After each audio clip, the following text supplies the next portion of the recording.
जय जगन्नाथ सांग माने शुभ संध्या नमस्ते केमिति अछंती समस्ते आशा करुछि आपण माने समस्ते माँ अंबिका दयारू बहुत भलरे थिबे एवं खुशी रे थिबे।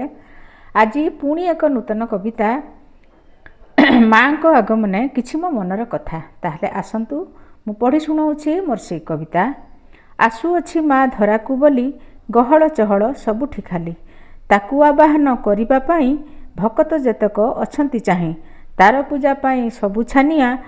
आसंती घर को केते कुणिया परदेशी सबु पूजा छुट्टी रे आसी थांती प्राय अनेक घरे उठुछि पड़ुछि हाट बजार आयोजनकार केते प्रकार